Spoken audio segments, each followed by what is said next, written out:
The nation's eyes were, of course, on the speaker votes, and I heard a lot of words like dysfunction, that people felt like Congress is not working for us. Now that Congress is split, what can you tell people about what we'll be able to get done in the next couple of years? Well, it was chaos and dysfunction Yeah. as Republicans were trying to figure out how to elect a speaker.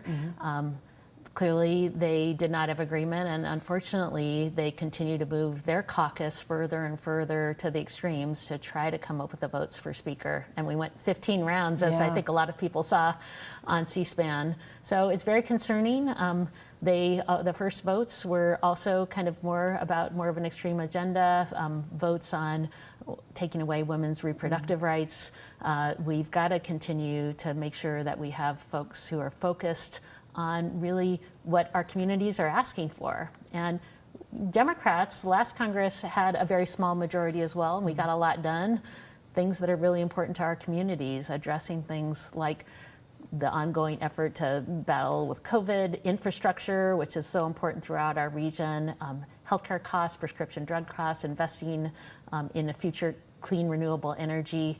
Those are things that got done last Congress with a small majority. So my hope is that Republicans actually come to the table and we get things done as opposed to the dysfunction that we've seen. Of course, that was done because both the House and Senate were democratically controlled. That will not be the case. So can anything get done? But to get things done, we still needed things to be bipartisan. The Senate was bare minimum. Sometimes you have to have 60 votes in the Senate to get things through. So we still were able to get things done. Infrastructure was bipartisan. And it's because people knew that to get things done, it's got to get through the House and through the Senate and to the president's desk.